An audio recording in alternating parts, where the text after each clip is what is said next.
We are live here with Amanda Clark and Brittany Patterson and myself, Brenda, and we are going to be talking today about what to eat and how much. I've been readily excited about this for a good period of time. Amanda is I consider you a really close friend. We met years ago. I'm going to say almost 10 years ago. What do you think, Amanda? Yeah, it might be that. Probably in 2013 through 15, somewhere in there is what I'm thinking. We met at a conference, and I want to say it was ASMBS, which American Society for Metabolic and Bariatric Surgery Conference.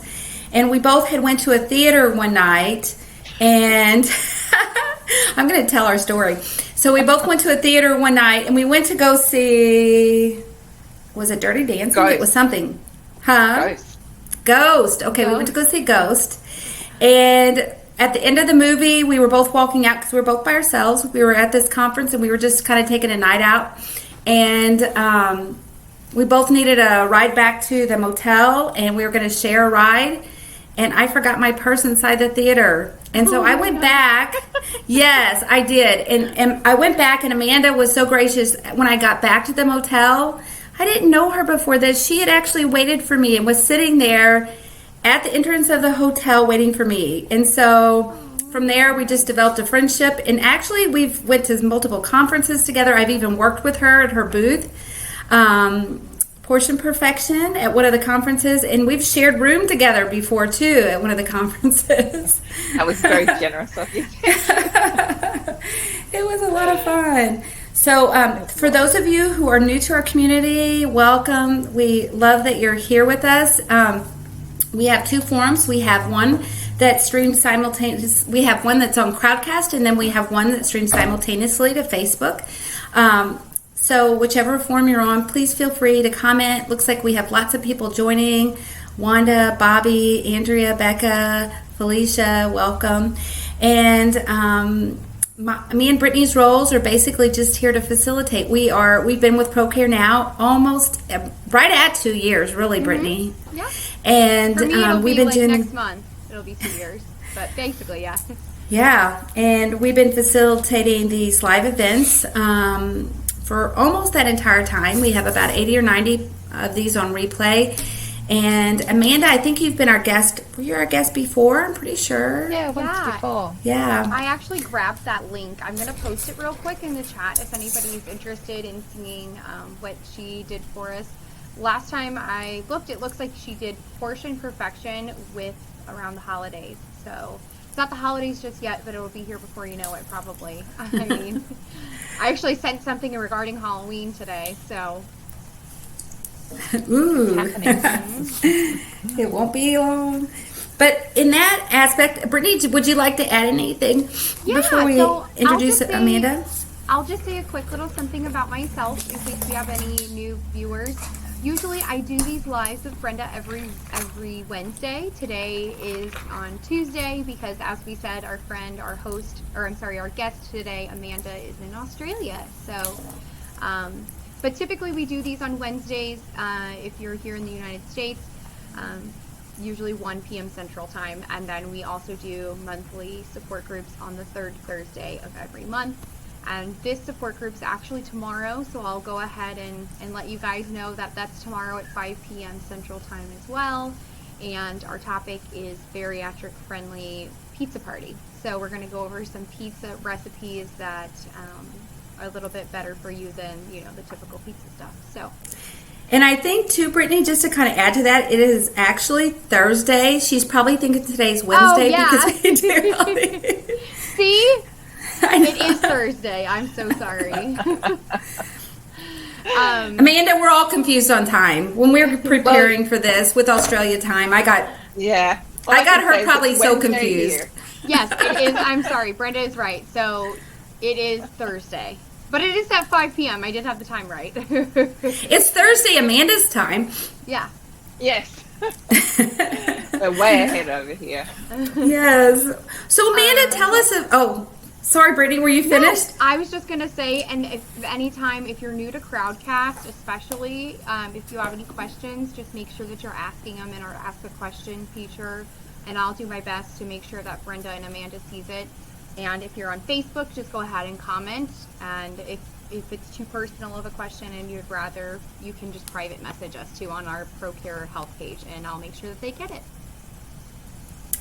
Wonderful. Well, Amanda, we're going to turn it over to you. We got a couple people that's joining on Facebook too. Bobby and Ayana. Yeah. Hope I'm pronouncing that right. Ayana? It's either Ayana or Ayana. Hi. Okay, great. Over to me. Yep. Yes. All right. Well, I've been practicing in the area of bariatric surgery for about 20 years and dietetics generally and weight management as my area of specialty for about 30 years. I did used to come to the US each year, which is how I met Brenda, because the American ASMBS conference is kind of the big one, and we use the ASMBS guidelines here in Australia.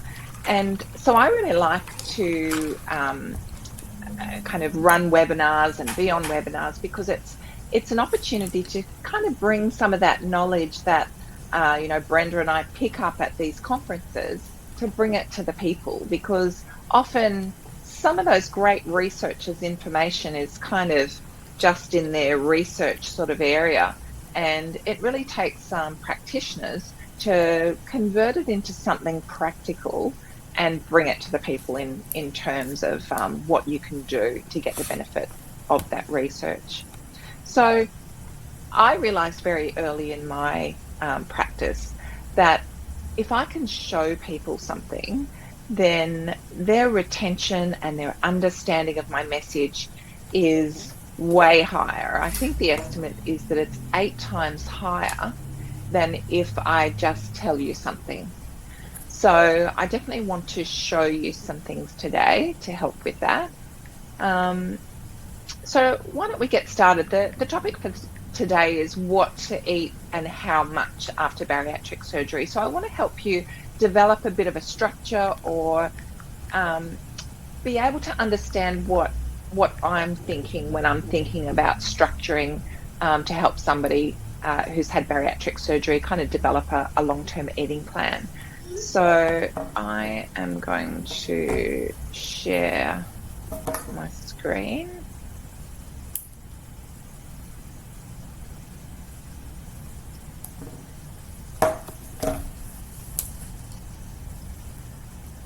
Okay, can you see that okay?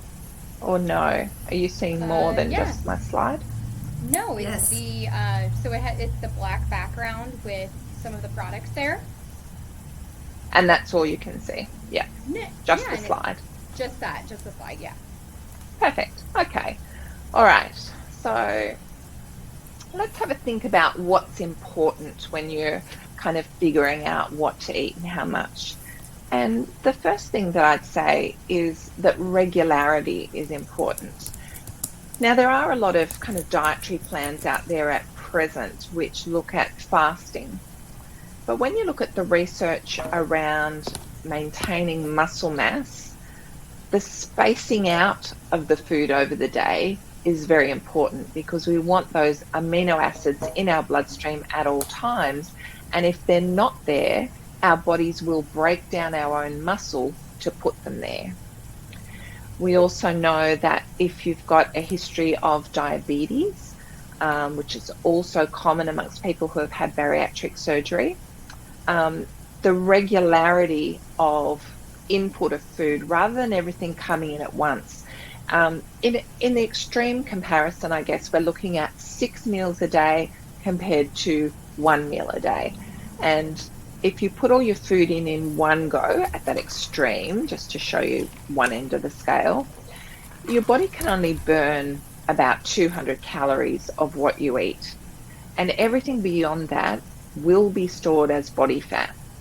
Now, if you space out those calories over the day and you put it into 6 meals a day, then you can burn 200 calories each time you eat, because your body's finished with the last lot of food. It's either burnt the food or it's stored it away, and we're back to kind of normal levels, and then we eat again, and then we've got the opportunity to burn some again, to actually use food before it gets stored as body fat. So when you eat 6 times a day, you're likely to burn 1,200 calories, so about 200 calories at each meal or snack. And if you put it all in one go, you'll burn 200 calories, because your body can't cope with everything at once, and it will just push everything else to be stored as body fat.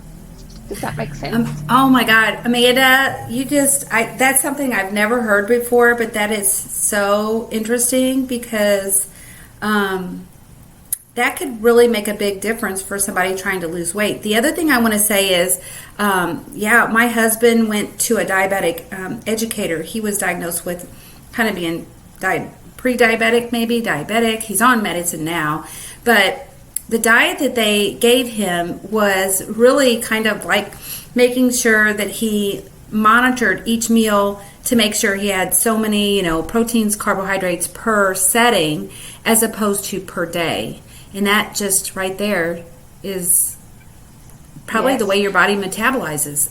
And Brittany, were you going to say something? Oh, no, I was just muting myself because Zach just came home and the dogs are barking. Sorry. Yeah, so also from the perspective of mood, we know that if you're prone to mood swings, then regularity of food intake is good. We're not getting swings in blood sugar or swings in brain serotonin level from food kind of all coming at once. We're trying to keep things fairly stable. So also from the perspective of anybody with a history of disordered eating, so binge eating disorder, bulimia, we know that restricting food triggers binging. Now, a lot of people don't experience any symptoms of this for maybe even a couple of years after surgery, if there was something that they experienced prior to surgery. But we want to be prepared for when those feelings come back. And the way to keep them under control is to make sure that you have food spaced regularly throughout the day. So the second thing is the volume. So how much to eat? So I would advocate that if you can keep your volume to 1 cup at a time, then that is the better choice. Because really the stomach pouch, whether you've had a sleeve or a bypass, the stomach pouch is perfectly designed to hold 1 cup of food. Now you've got a nerve ending, the vagus nerve, that goes from your stomach to your brain, and it's part of what helps you to feel satisfied. It's sensing the tension in your stomach membrane, or how much stretch is happening in your stomach. So when you get a lot of stretch, you feel full. When you have a little bit of stretch, so a bit of tension in that stomach wall, you feel satisfied. And the difference there is that satisfaction feels like the absence of hunger. So I feel fine. I could get through a couple of hours before it's time to eat. Whereas fullness always means you've gone too far. And the problem is that the more times you reach the feeling of fullness, the less sensitive that stretch receptor is with 1 cup of food. So you push it up to needing 2 cups of food before you feel a stretch. So that often brings the question, well, if I've already done that, is there any going back? If I've stretched my stomach, can I shrink it again? And the answer is probably not, but we certainly can decrease the messages of panic that come from not having reached that stretch receptor kind of limit. So the way to test out, can I feel okay on 1 cup of food again, is to start eating 1 cup of food at a time and to give yourself probably a week and a half before deciding, no, I really can't do this, I'm just too hungry. In which case we would then look at, okay, we need a bigger volume, but we want to keep the calories down. So we'd look at that from a different perspective. Hey, Amanda. Yeah. There's actually a question too. Somebody asked, is that the same? This is Becca. Is that the same with water? Sometimes I drink so much water I feel full. Okay. Yes. So if you drink water quickly, you will reach that stretch. But for most people, particularly with a bypass where you don't have the natural sphincter at the bottom of your stomach, but even with a sleeve, there's no reason for water on its own to sit very long in your stomach. So your stomach kind of senses, is there nutrients in there, and what's the particle size of the food? So the job of the stomach is to hold on to food, to grind it up and turn it into liquid, mix it with digestive juices, enable that to kind of dissolve some things, and once it's liquid, to let it out into your intestine. So when you drink water, your stomach can sense that there's nothing in that water, and it's also liquid, so it'll go pretty quickly. So if you drink slowly, it's like putting it into a funnel. If you pour water in too quickly into the funnel, you can make it overflow because of the size of the outlet being small. But if you pour it in gradually, it'll just keep going through. So it sounds though like drinking water reasonably quickly could be a benefit for you, because it's helping you to trigger that message to your brain that says that you're satisfied. Are you finding it a benefit, Becca? I think that's an interesting question. Yeah, we'll see what she says. And two, maybe if you're not, I guess it could go either way. If you're not getting enough fluids in, drinking slower, and more frequently. But if you are needing that to help you feel that full sensation, maybe drinking a little more. And is that what you would say? She hasn't answered quite yet. Yeah, definitely. And I think that's a good point, that if you're struggling to get fluid in, because you're feeling so full you can't drink very much, then drinking slower will be the solution. Yeah, good point. It looks like, go ahead, Brittany. Oh, it's okay. It said, I'm concerned that if I drink water too fast, it could stretch my stomach. That's what Becca said. Well, I guess you are getting some initial stretch before it's starting to empty out. It won't last very long, so it's not going to be the same as having eaten food. But if you're concerned, then yeah, I don't know the right answer as to whether or not we would, by doing that initial stretch and then deflating, is going to result in that desensitization of those kind of stretch receptors. But if you're concerned, just drink more slowly. But it should be kind of instantaneous. Even though you might feel full for longer because you've triggered that nerve ending, the stomach won't be full for very long unless you've just had surgery in the last few weeks. If you're further down the track, your stomach should be pretty good at just letting it out. But you may feel full for some time because the vagus nerve has told your brain that your stomach is full. So let's move on to the next one, which is protein. So just to clarify with protein, we have similar needs. In fact, we've got higher needs after surgery for protein than before. Mm-hmm. So somehow we've got to drastically reduce how much we eat, but there has to be more protein in there. So that's difficult to achieve, and it takes some focus.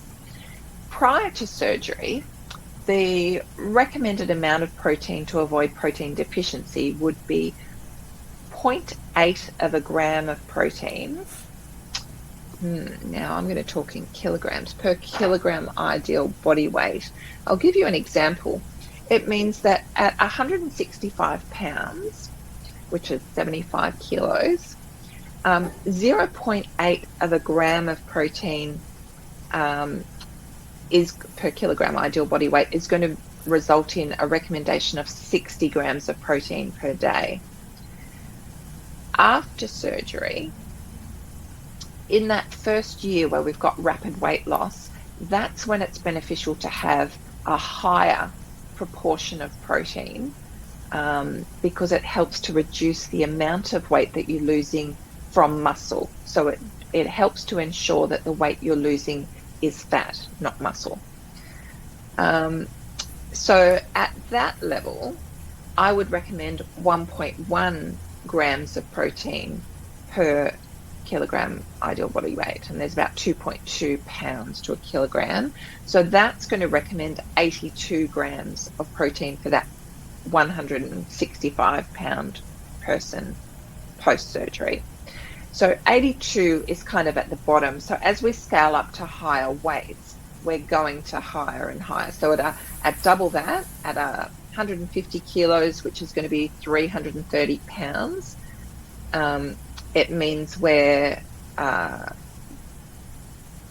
it's actually based on ideal body weight. So not current body weight.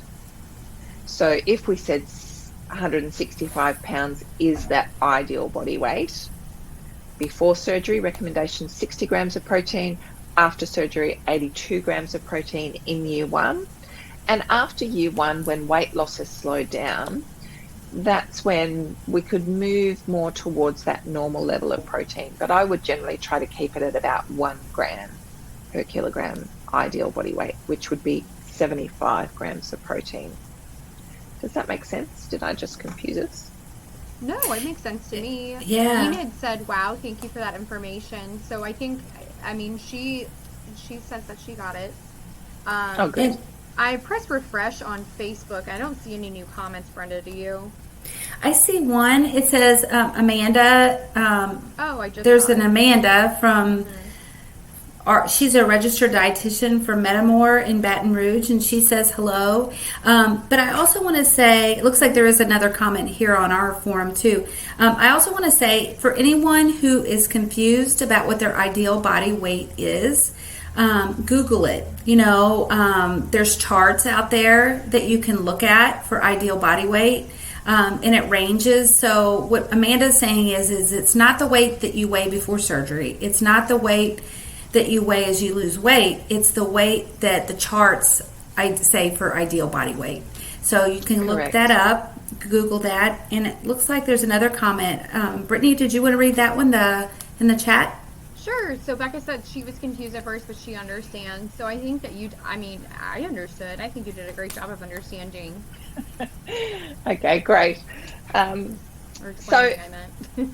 So I guess the issue with protein is that sometimes food intake after surgery is so protein focused that there isn't much space for vegetables or a piece of fruit. It's like, I've just missed that opportunity, which is why I would recommend that there is a high protein supplement somewhere during the day, whether it's a protein water or a whey protein drink or some other kind of protein supplement.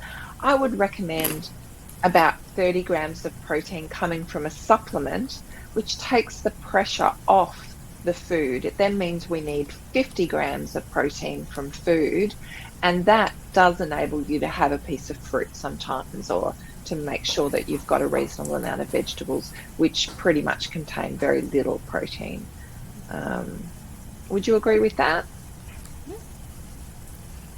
I think that it really helps because it's especially like early pre-op, and really even as far out as I am, I'm 10 years out now. I would say that's a huge helper because especially when you're looking at like making protein such a staple in your diet, if you're it can be hard to be able to eat that much protein in grams to make sure that you're getting enough protein. And so supplementation by protein supplements is great. Probably I would say protein powders more than bars and stuff, because it's hard to find a protein bar that has that many without it tasting not so Yes, great. you know, often Yeah. you'll find there's maybe 10 grams in a bar, but you can get 25 or 30 grams in a drink. Um, and when you look at the ingredients of the bars, they're a little scary. There's not too many pantry ingredients that you see there. So I'm going to agree with you. You know, whey protein isolate certainly is a very processed component of milk, but it is extracting just the bit that we need. So I do think that's a valuable thing to do. So the next thing is about nutrient density. So it's the quality of the food. And, you know, when you think about it, we've got the same nutritional needs after surgery as we had before, except in fact, we've got a higher need for some things, particularly if you've got some malabsorption from a bypass, or you're in that rapid weight loss phase. And so you've got that higher protein need. So you have higher nutritional needs after surgery than you had before, but you've got a much smaller opportunity to get that food in. So the quality of the food needs to be really high, because vitamins only go so far. If we had to put everything in vitamins that was in food, it would actually look like food and it would take up the space of food. So all the vitamins are extracting some of the components of food that are critical to our health. So without a vitamin, you get a deficiency disease. But there's a whole lot of things in food that don't qualify as vitamins, but they do enhance our health. So they protect us from diabetes and heart disease. And so a lot of those have very chemical names, like choline and lutein and a whole lot of other things. But trust me, they're in there. We actually didn't know they were in there when I trained at university, but they're there. And they explain why taking vitamins instead of eating food does not create a healthy person. So the quality of the food is going to be important. So make sure that you limit the amount of really processed extruded products, which I think a lot of people reach for because they're high in protein, because protein has been put in them. But we really need some of those whole foods, some of those natural, everyday foods that our grandparents ate for most of our food intake. We also want good variety. So that means that when you look at, say, the fruit category, there are certain benefits in certain fruit. But if, for example, bananas are the only fruit that you ever eat, then you're missing out on some of the benefits of the other components of the category. Bananas, for example, aren't particularly high in vitamin C, but oranges are. So by getting variety amongst the fruits, amongst the vegetables, amongst the meats, every category holds value. We also want to think about convenience. And so we want to recognize that we all have really busy lives and we want things to be easy. The harder things are, the less likely we are to follow through with them. So it might mean using some convenience foods. So you want to be selective in the type of convenience foods you use, and looking at the ingredients list can be the best way to judge. If the ingredients list looks like a recipe, or like an ingredients list from a recipe, and you recognize all the foods, that's a good convenience food to use. So that might be a salad from the supermarket that already has the lettuce torn up and has some grated carrot in there, and that's convenience. It's when you look at say the ingredients list of maybe a baked good, and you see there's a whole lot of ingredients in there that you don't recognize or are things that you wouldn't have in your pantry. That's not such a good choice. So convenience really means ease. So sometimes it can be convenient just to make sure that you've got nuts in the cupboard so that you can fill up your snack container and easily take it out for the day. And the next thing is consistency. you know, any dietary approach can be effective if it's balanced and if you're consistent with it. And that's why diets fail, because they're too hard, or there's reasons why we can't be, or we choose not to be consistent about the behavior. But you want to choose something that you can be consistent with, that you would be happy to sign up to say, yep, I'll eat like this forever. Because if it's something that requires a lot of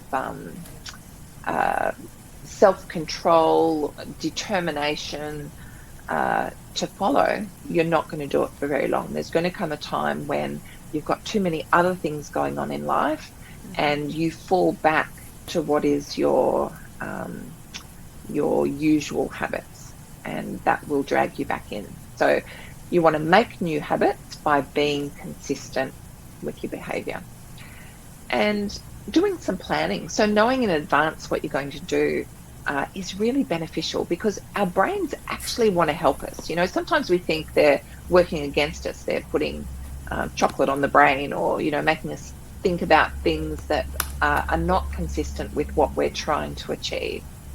But by putting the plan in your mind, and even if that is at breakfast, thinking through the day and picturing, oh yeah, okay, that orange there in the fruit bowl, that's what I'm having mid-morning, or, you know, just recognizing exactly what you're going to have, your brain will do a great job of helping you actually follow through. So it might mean doing some meal prep. It might be making sure that you've done your shopping so that you have the things that you hope to find yourself eating during the week, because pretty much you're stuck with what you bought. So you want to set up your environment to support you. Do you have any other comments there, Brittany or Brenda? I see that we have one from Enid. She said, I've been low carb for over 2 years, even before surgery, and it has worked for me personally. Yeah, great. And that's the consistency. And I think that that's where a low carb diet works well if that's the way you like to eat. Mm-hmm. So yeah, go for it. That's what I was just going to say. She said specifically keto. And I mean, I tried to do that myself, and I mean, it worked great for Enid because she's been on it for over 2 years, and I did it for 6 months, and it was just not, it wasn't sustainable. Like what you were saying about consistency and can I eat this way for the rest of my life? Me personally, I couldn't eat that way for the rest of my life, you know, but it's working great for Enid. So just shows you that everybody's different too. Exactly. And, you know, the evidence shows that keto or low carb works better in the short term, but in the longer term, it's exactly the same as any other approach, which is why I tend to go with portion control, because portion control can mean low carb. Mm-hmm. It can mean high protein. It's a matter of what foods you like to choose for each meal. So, yep, that's all good. Amanda, I have 2 questions. The first one is, there's a lot of people out there that I've heard doing intermittent fasting. Mm-hmm. This last weekend when I was at a conference, there was a lot of talk about that. Now, bringing in what you said earlier about the regularity. The regularity. Let me know what your thoughts are on that. I think part of it is just really it's just restricting calories, but what are your thoughts on that? Yeah, and when we look at the research, there are mixed results with respect to weight loss.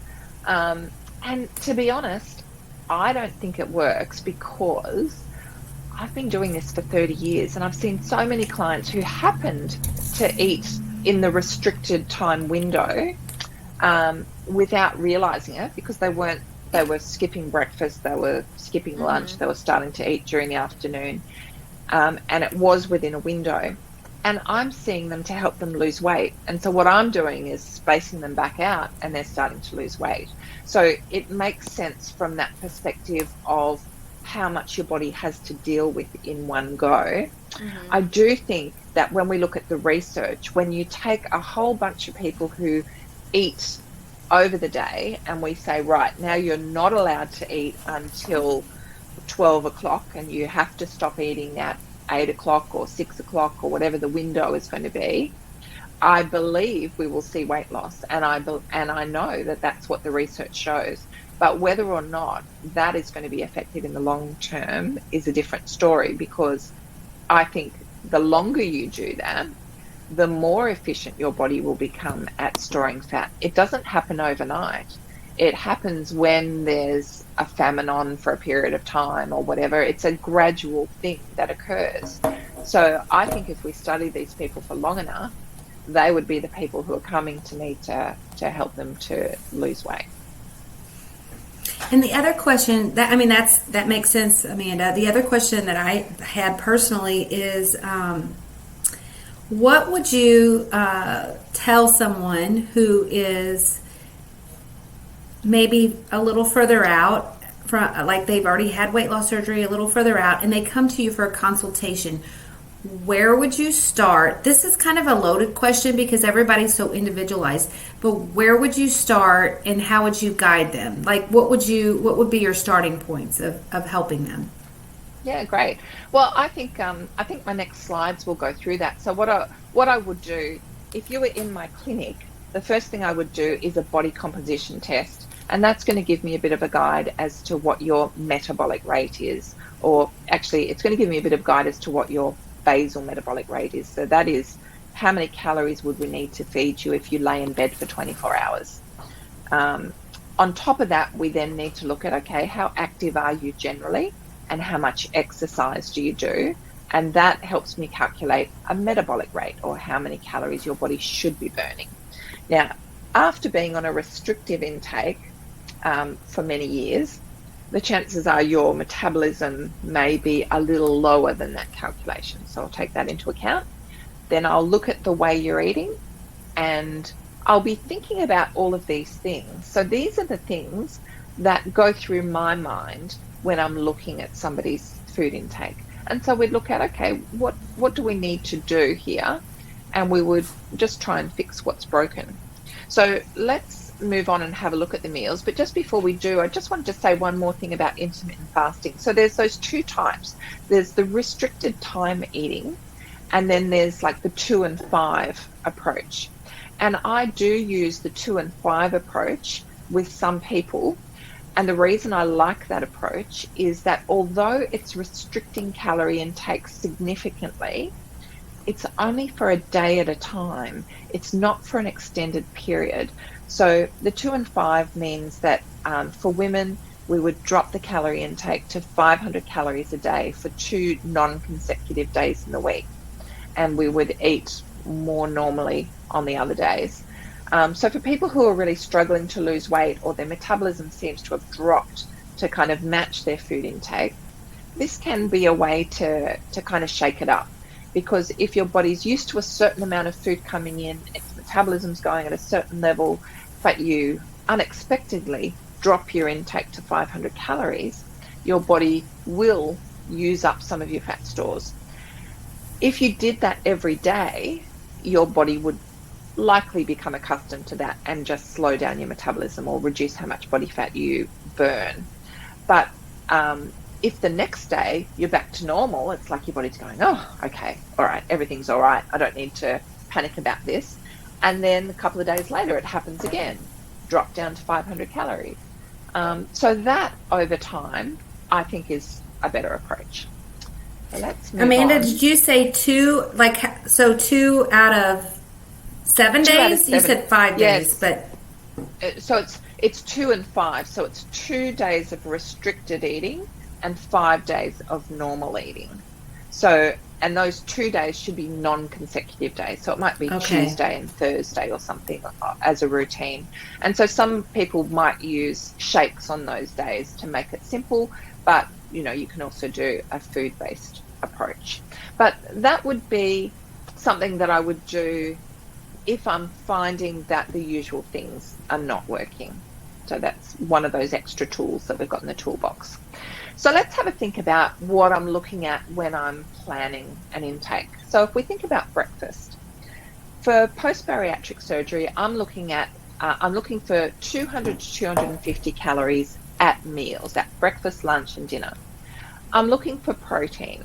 And whilst a little while ago I used the example of having a piece of fruit for morning tea, that's not actually what I generally recommend, because breakfast often is harder to get as much protein into as lunch and dinner are if you're a meat eater. So lunch and dinner, you can get 20 grams of protein fairly easily after bariatric surgery at lunch and dinner. But breakfast, a little harder. So there's about 7 grams of protein in an egg, for example. So even if you manage 2 eggs, we've got 14. So we're not up at the 20. So I like to think about protein about spacing protein out through the day as trying to get, if we're looking for 75 grams of protein in the day, then we want 25 kind of between breakfast and morning tea together, 25 between lunch and afternoon tea, and 25 between dinner and supper, if we were looking for perfect kind of levels. And so morning tea is actually, or morning snack is actually probably the best time to put that high protein supplement, even if it's half of the high protein supplement. So maybe you get an extra 15 grams of protein at that time, and you put another 15 somewhere during the afternoon. So we want to think about protein. So if we're choosing a breakfast cereal, is there a higher protein breakfast cereal that I could be happy with? When we're looking at milks, that a lot of people are choosing plant-based milks. And when you look at the protein content, almond milk really doesn't have much protein. Soy milk has a level of protein that's fairly similar to cow's milk. So just thinking about those things and making some amendments can be useful. And fibre is the other thing that is more easily, or sometimes more easily gained at breakfast, particularly if you're going to use a high fibre cereal or something like some baked beans. They're both concentrated sources of fibre that can sometimes be hard to get at other times in the day. So I'm just going to show you an example. So this is from my book, Portion Perfection for Bariatrics. So in there, I've got a whole range of breakfasts and how to make them up to get that 200 to 250 calories. So this, for example, is toast and toppings. And you can see here for 220 calories, it says choose 1 bread, 1 add-on, 1 free food. So we've got a range of bread options here, and it shows you in the little blue dot how many grams of protein there is. Now, each of those just has about 3 grams. Now, this is an example of a high protein bread that I found on Walmart online, and it has more like 7 grams of protein in a slice. So there are more and more products coming on the market that could reach us higher than these basic levels. But so it means choose one of those, choose one thing from here. So again, if we look at cottage cheese there, I think that's got 12 or 13 grams of protein in a half cup serve. And then we've got free food. So 1, 1, 1. If we chose a slice of whole grain bread, half a cup of cottage cheese and tomato, then we would have 13, 14, 15, 16, 17 grams of protein coming from there, or more if we went for a higher protein bread. But you can choose any combination, and it just helps you even come up with some ideas for variety. If we move on to snacks, so I'm generally looking for a mid-morning, a mid-afternoon, and possibly a supper snack. For people who get up really early, sometimes it might be a early morning snack rather than a after dinner snack. So it might be a milk-based coffee at 5 a.m. or something, and then breakfast coming in at 7. Just depends on somebody's lifestyle. But for snacks, I'm looking for 100 calories in a snack. I'm looking for them to be nutritious. And again, I'm thinking about that protein and the contribution towards the rest of the day. So it might be where I put a supplement of protein.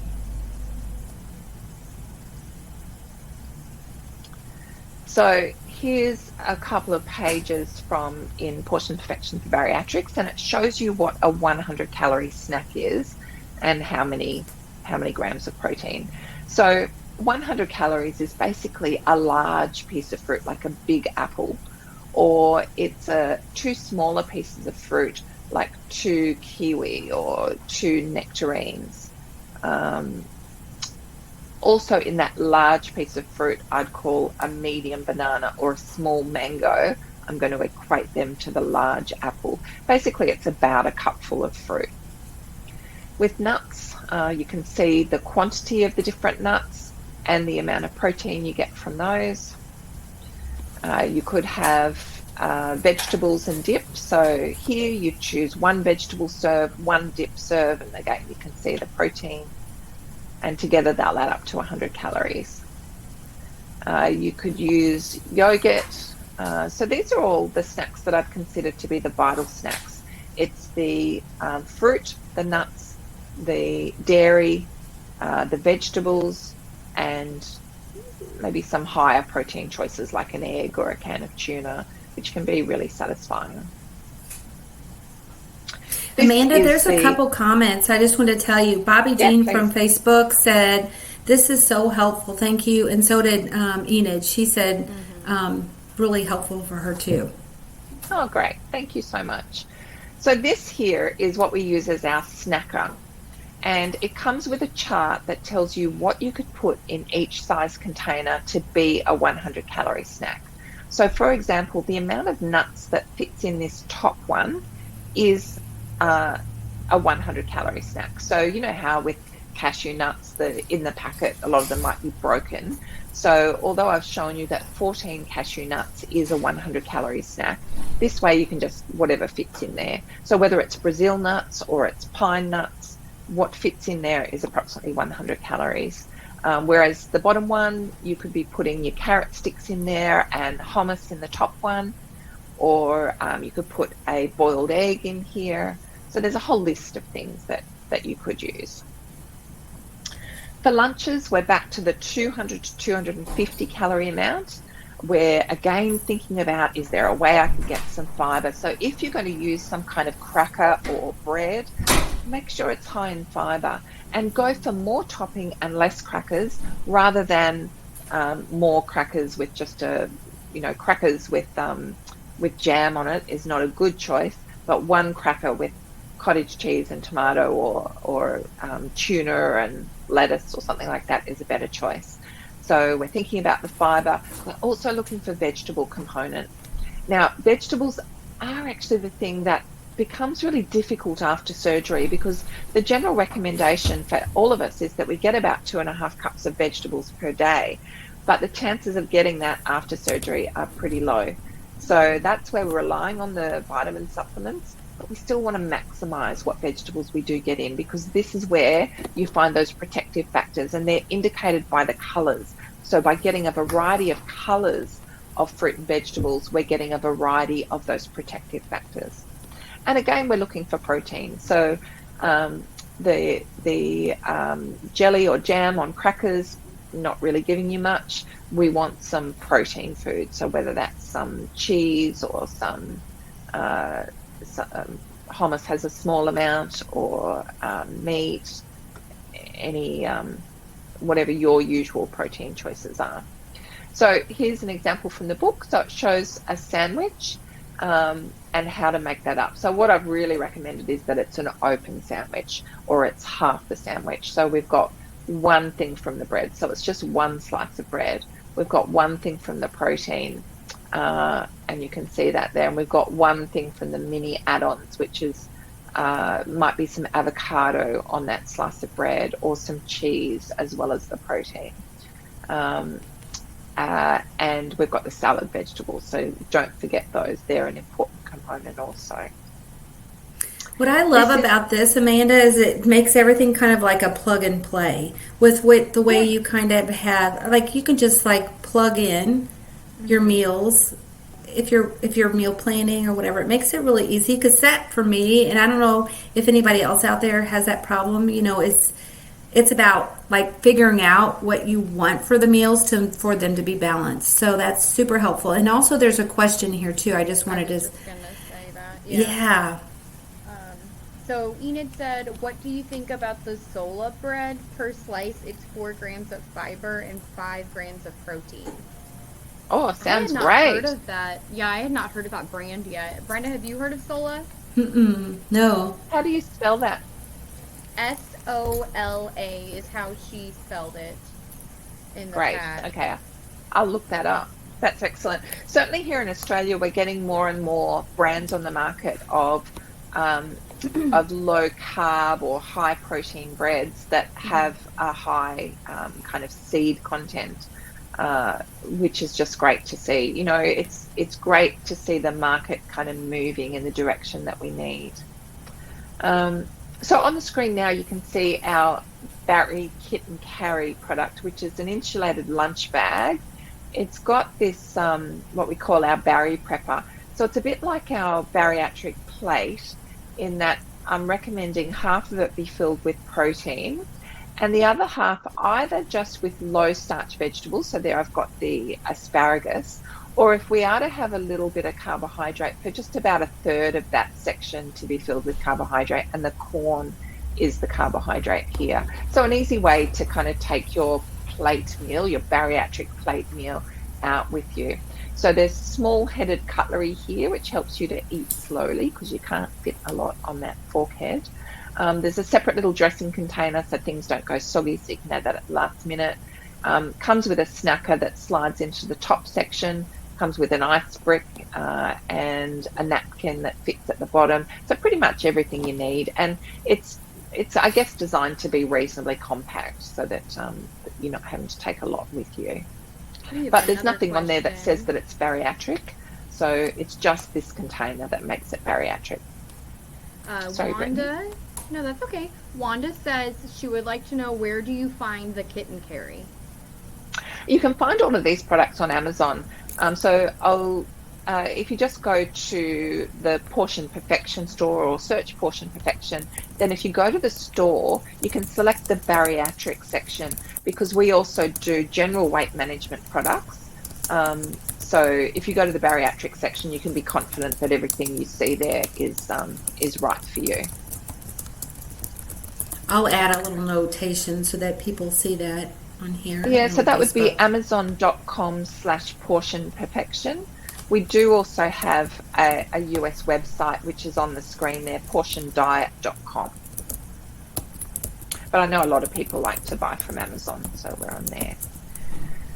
So then if we think about the evening meal, we're back to 200 to 250 calories. We're back to our protein.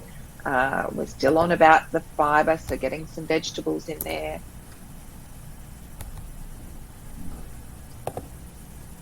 And so here's some examples. Now, each of these examples, this is the bariatric plate here. So it's showing half protein, half salad or other vegetables, but we've got a dotted line down here that says that this is optional, this carbohydrate, but if you were to have carbohydrate, just make it fill that little section. So that's actually what I've got on each of these plates. We've got the little section of carbohydrate. We've got half a plate of protein, and we've got the salad or low starch vegetables filling the rest. The plate, if you buy the plate, it comes with a booklet attached to the front that tells you what are all the foods that belong in each of these sections. There's a little section in the middle there which relates to oil or a low fat sauce. So the instructions also tell you what fits that criteria. And the words around the outside of the plate relate to what to think about when you're eating so that you're eating mindfully and you're getting the best tolerance of food. So it's about your sitting position, making sure you're sitting upright. So you've got no pressure on your stomach, creating upward pressure up your esophagus, and a variety of other strategies there to get the best tolerance of food. And that circle at the base of the plate is designed to encourage you to chop food small enough to fit through that hole. That just helps with the fact that you've got quite a small stomach and there's not a lot of space for grinding things up, and you've got a greater chance of stretching the outlet of a bypass or creating some indigestion if the particle size of the food when you swallow it is bigger than that. Amanda, I'm going to pause for just a second. If someone was to order one of your Portion Perfection plates, are those instructions kind of with the plate so that they would understand kind of everything you just said? Because there was things on there I had forgotten that you had mentioned in the past, and so that's super helpful. Also, there's somebody that's commented, Scotty says, still after 3 years, my tummy doesn't handle corn very well.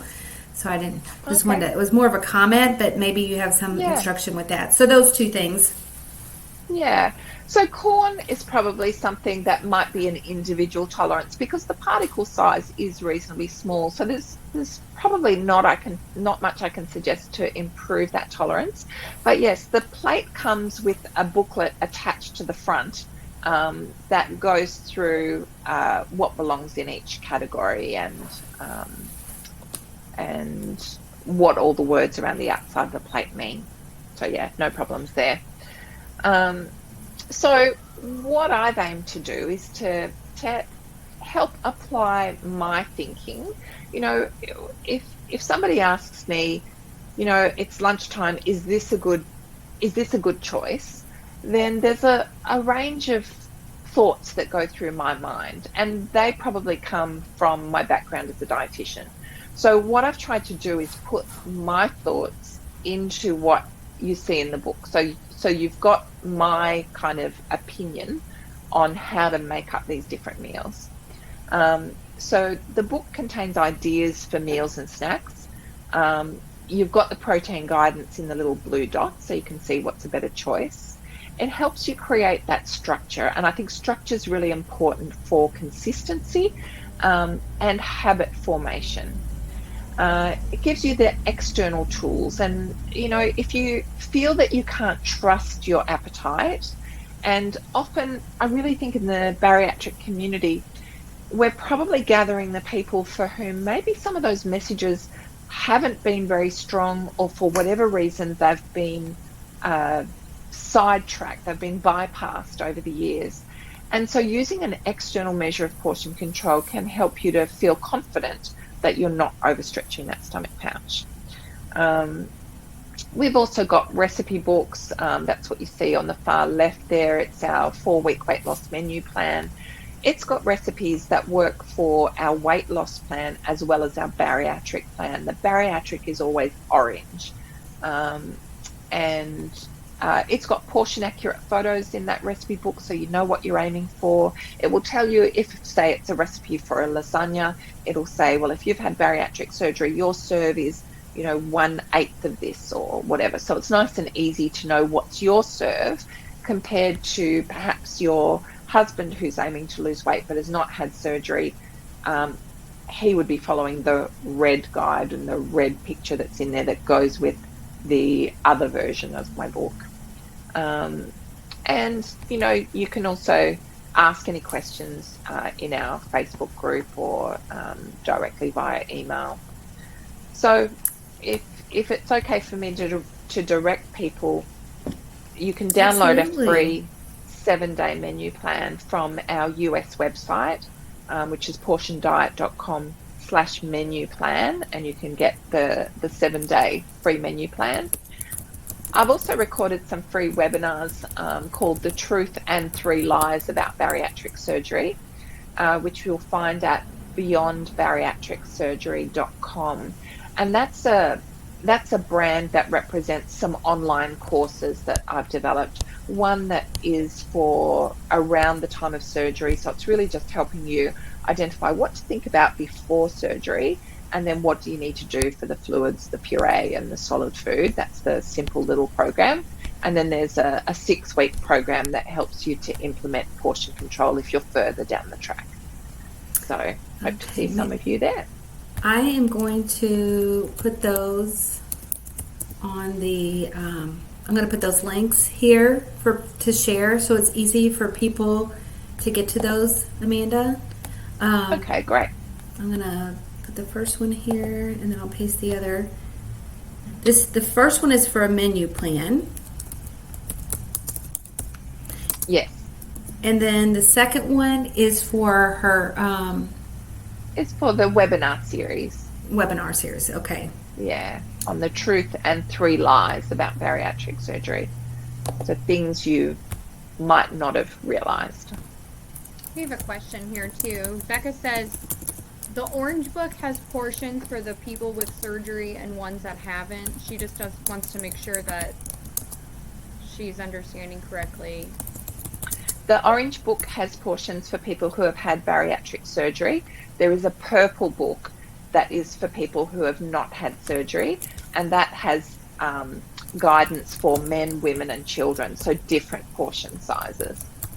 Okay, so she says that her husband wants to lose weight, but he's not getting the surgery, so he would need to use refer to the purple book.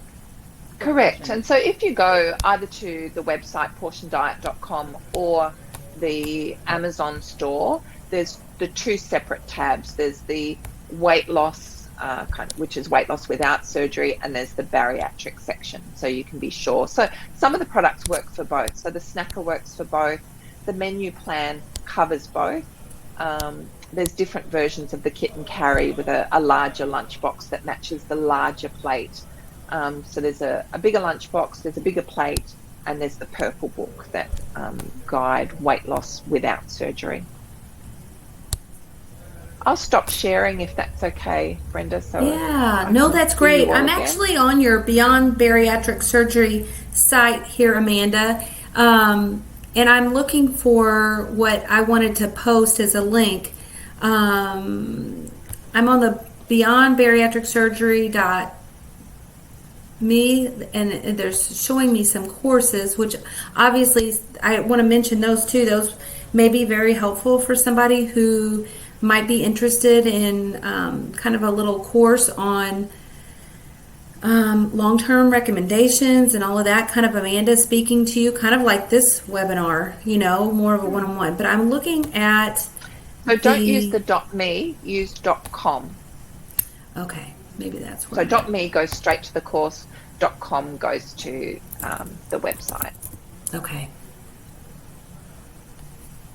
Okay, I will post that link here. Oh, the orange book is not available right now on Amazon. Okay, so the new stock for the 2022 edition has just arrived in the US. You would still be able to get the ebook if you want from the website portiondiet.com if you want to get started. But the orange book should appear again very soon.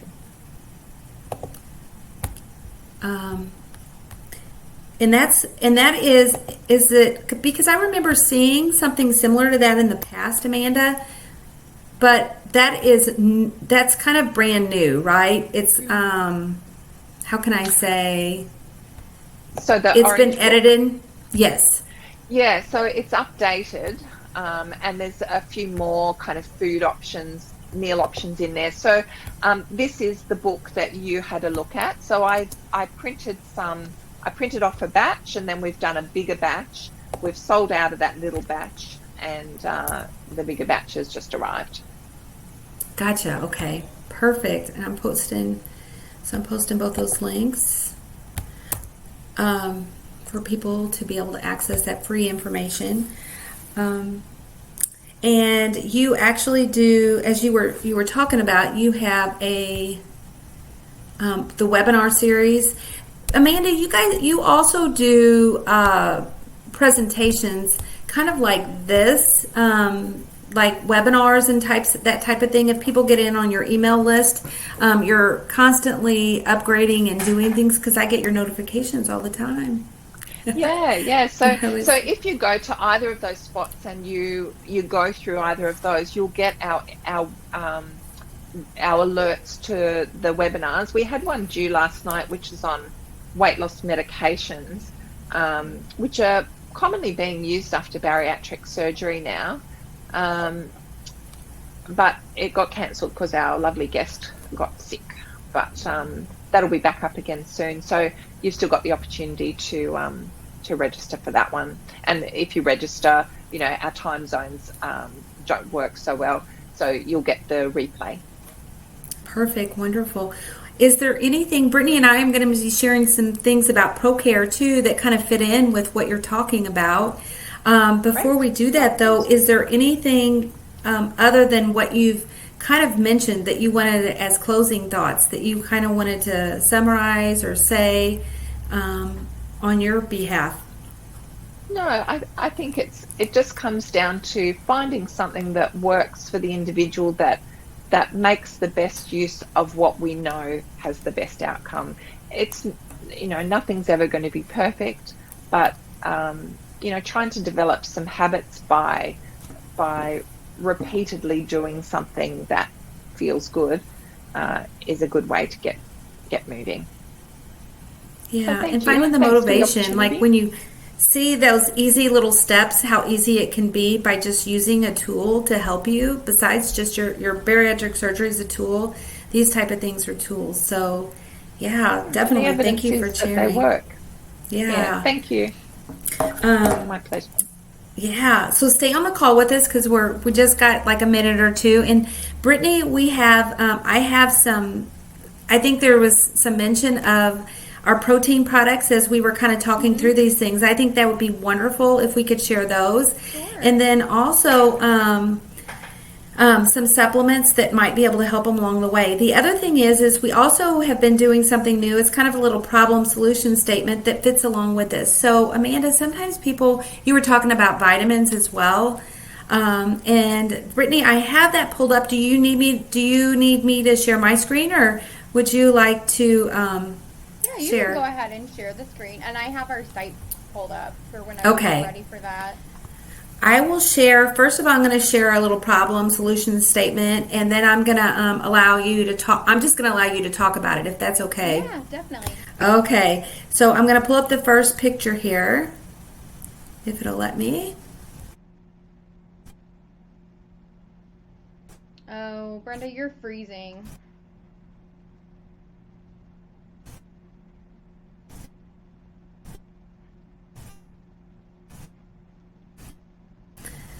Well, there's a lot of pictures that you guys don't need to see. There's my son.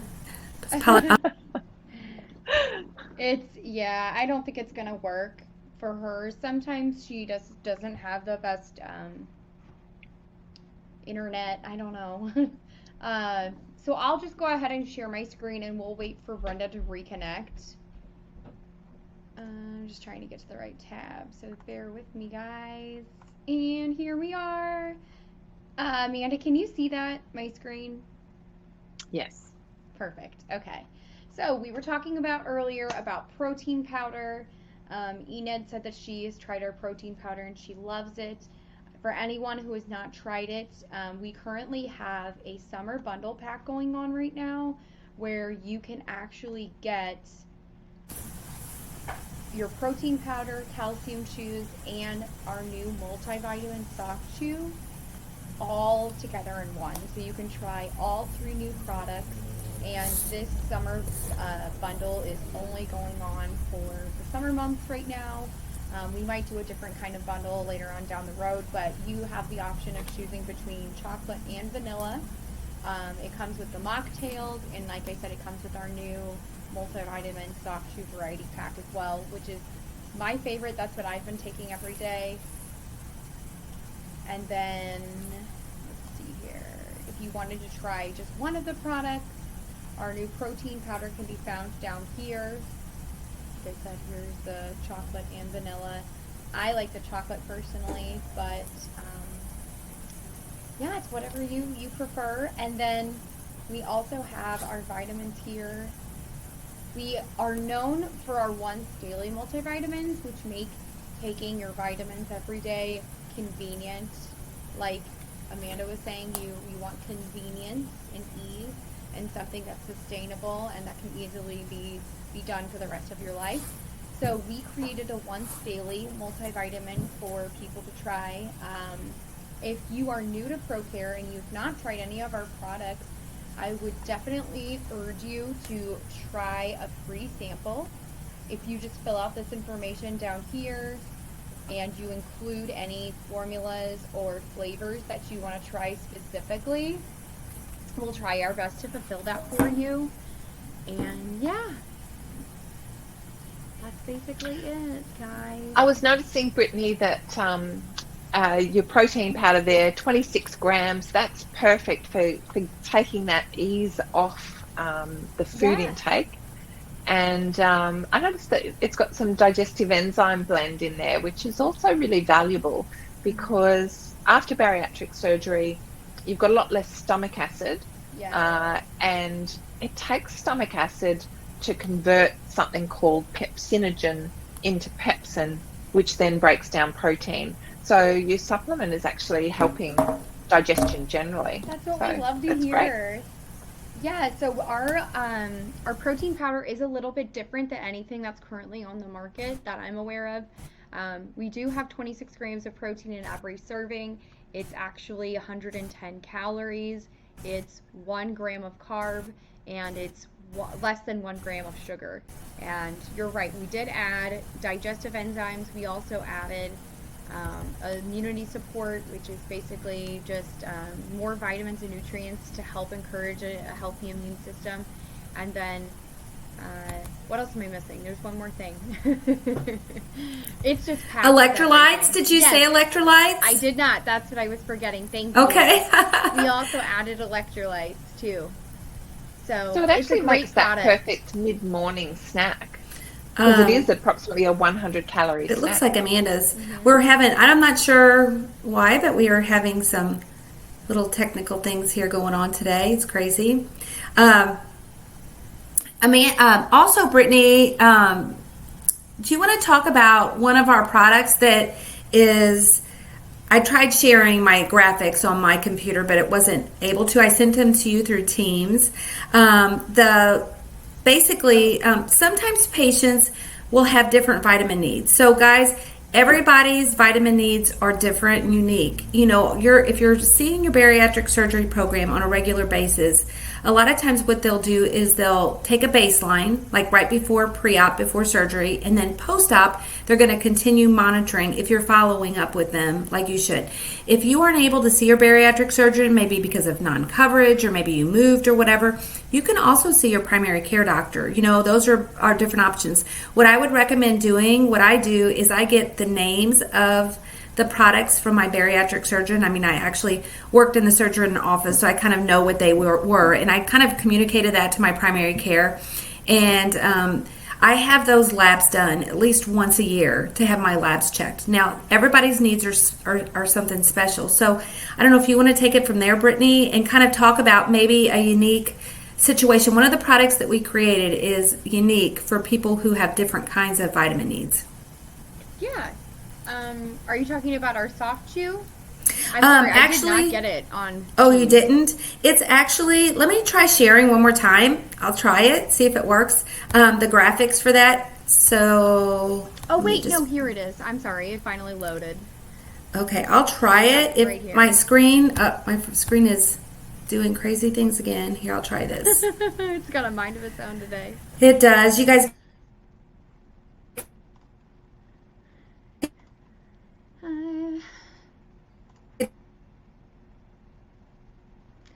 Yeah. See my family pictures there. Goodness gracious. You're getting to, it's free, isn't it? Yeah, we're not seeing this screen, Brenda. Okay, now I think I'm hoping that I'm still on here because I think everybody else is having stream quality issues. If you guys can still see me, say hi, let me know. Enid says, I thought the vanilla protein powder in my coffee tastes amazing. She's talking about adding it. So yeah, you guys, you can just add it to, you know, other products if you're needing that protein supplementation. That's one thing we didn't talk about. The product that I was going to mention, I'm just going to talk about it here. You know, what I would say is if you have specific needs based on your lab values, like let's say your B1 level's low, and your name, it may be needing maybe more of a certain nutrient. ProCare does have specific different products. that are altered. Our special 45 does have less, it has more B1 and less of the B12, because sometimes people will be taking B12 shots. So that's one option. That's what I was just going to show you a graphic of, but it's not a big deal. If you need more B12, we actually have products like B12 sublingual drops. So what I would just suggest is like go on to like making sure you're following up with your primary care or your surgeon, bariatric surgery program, and making sure you're getting your labs checked so that you know that you are getting the correct nutrition that Amanda was talking about, because sometimes it is hard to get all of the things that we need from our diet alone. I would strongly recommend trying to do that. Making sure you're kind of getting a balanced meal, but everybody's lives are busy and we do understand. And plus, just making sure that your own personal individualized care is at the level it needs to be. Brittany got kicked off, so no worries, Brittany. We'll kind of just finish things out. We want to say thank you so much, each and every one of you, for staying with us today. I think our call got a little longer than normal, but we do appreciate it. Bobby Jean says the chocolate is fantastic. Talking about our ProCare Health seasonal chocolate calcium bars. Those come back in the fall.